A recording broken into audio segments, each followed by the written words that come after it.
The situations were invaluable for Shedeur, for all of our offense. We got a 3rd and 1 where he had a quarterback sneak. I mean, there's just a lot of football, and that's by design with him getting a ton of reps in this game, and he'll get a ton of reps next week as well. That's all part of our development of our young players.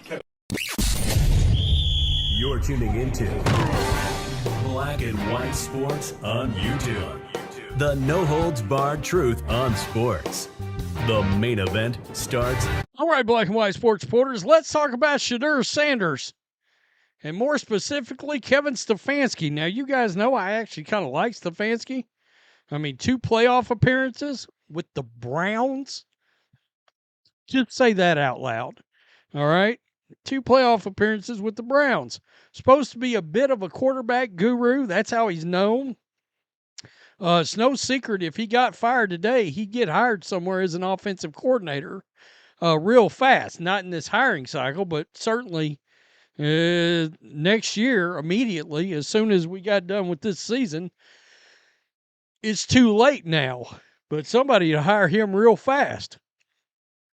However, this post-game press conference happened, and a lot of people have jumped in. I just played the video for you before the start, and people are none too pleased. You look at this right here.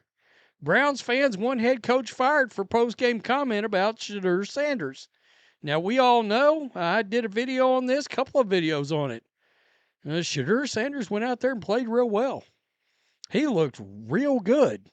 All right, again, it's the preseason, but it was against Panthers ones. And, you know, I mean, let's be real. If you got 4 quarterbacks, if you got 5 quarterbacks, you in theory have no quarterbacks. It would be in Kevin Stefanski's best interest if Shedeur Sanders could play well. All right? It would be in his best interest to embrace him if he can play well. And he's come out and made those comments talking about, you know, he's going to get to play more, blah, blah, blah. But we got a lot of people that are doing the whole, they don't like Stefanski's sound, I guess. The lack of enthusiasm, because it's viewed that Stefanski did not pick Shedeur Sanders. Then Andrew Berry did not pick Shedeur Sanders. And I prescribe to that. I do. I subscribe to that. Prescribe to it. Subscribe to it. Whatever scribed you can get, I believe this was Jimmy Haslam's pick. Why is that?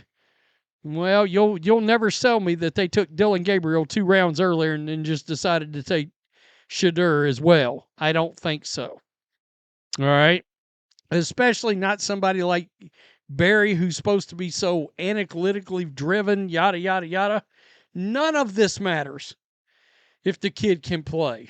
You got to throw all that shit out the window. It doesn't matter if Dillon Gabriel was your plan, whatever. But he certainly did enough to get a sizable amount of reps going forward, I think.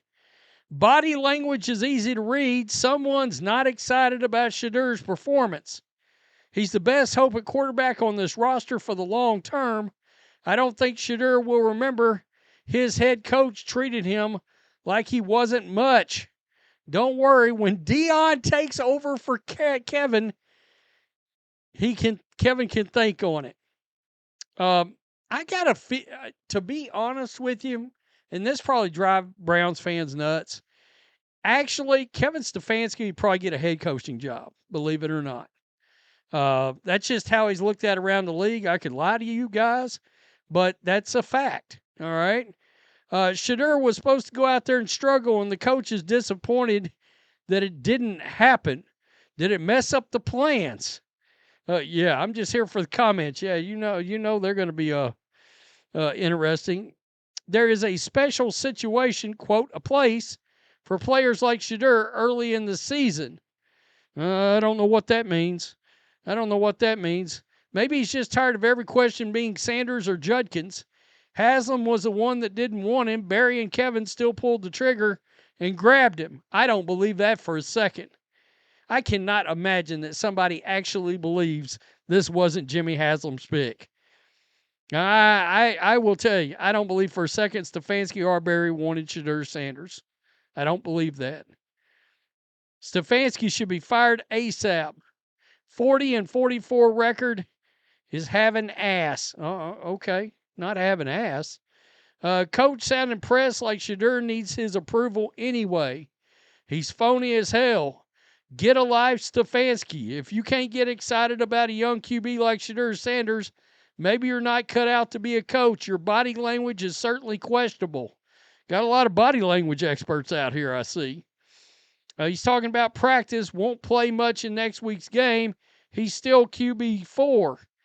I think he's going to play him quite a bit next week. That's what I took out of that, actually. Seriously. So the Eagles have a better defense. Of course, he wants to minimize the hype. Nah, buddy, Dylan needs to start so he can see how trash he is compared to Sanders. Woo-wee. My goodness. The Browns will ruin their legacy if they continue having him put up. Should have let him sit during the draft. Now the world fitting to hate him for giving the kid a chance. Get real, if Stefanski wanted him to struggle, they would have given him some BS plays to run and he would have struggled. Stefanski is not allowing Shedeur's ego to grow too big, which is exactly what he needs. Read between the lines. I don't think Stefanski wanted Shedeur. You guys know that. I also don't think he wants him to fail now that he's on the roster and showing him something. I mean, if he's the best quarterback, you got to play him. Now, the problem that people are going to have, here's the issue. Stefanski and Barry are, to a point, fighting for their jobs. No doubt about it. I think they're on the hot seat, which may make a lot of y'all happy, and that's fine. But you need Joe Flacco to be able to get some wins. And the coach knows, I need to stack up some damn wins, or my ass won't be here. All right? That's the problem. All right? With starting a rookie quarterback, there's going to be some stinking games in there. And I don't know that Stefanski has the leash for some stinking games. I don't think Dylan Gabriel, by the way, is going to start either. I do not think he's going to start. He's so fake, not excited at all. Just freaking trade the man. We all know he's the best thing to happen to the Browns. I got to tell you, it's crazy what I see with Shedeur fans. It's so similar to what is going on, and I've said this before, with Caitlin Clark in the WNBA. I mean, look, I'm a Caitlin Clark fan. I'll be the first to tell you. Boy, I mean, fans got opinions, let me tell you, and strong ones. And people have gravitated towards Shedeur. I guarantee you, if he wasn't interesting, I wouldn't be making a damn video about him. I wouldn't hit record. No way in hell. We might be talking about Tyler Shuck right now. No. Shedeur's interesting, and he captures the hearts and minds of these fans. And that makes him interesting, to me anyway. He's got deficiencies. But I can tell you this, two rookie quarterbacks, and I don't know whether Tyler Shuck's going to show his ass or not, because I got the game, Chargers-Saints, paused right now, and that game's live, and Shuck wasn't in yet. But I know one thing, two rookie quarterbacks showed their ass. Shedeur Sanders and Jackson Dart, they both showed their ass. It's going to be interesting to see where this goes from here on out. And then there's going to be a built-in rivalry between those two quarterbacks. There already is. A lot of fire around it, too, like this racial issue, I guess. We're talking about NFL quarterbacks. What the bleep is that about? Tell me what you think. Peace. I'm out. Till next time. Before we jump in, make sure you go to our merch store. Our Make Basketball Great Again shirt and our newest shirt that just came out. Both shirts are brand new. The American Flag Skull Fever Enforcer shirt and use promo code CC22 for 20% off. Thanks for watching the show. Be sure to like, comment, and subscribe. Be sure to tune in next time on Black and White Sports.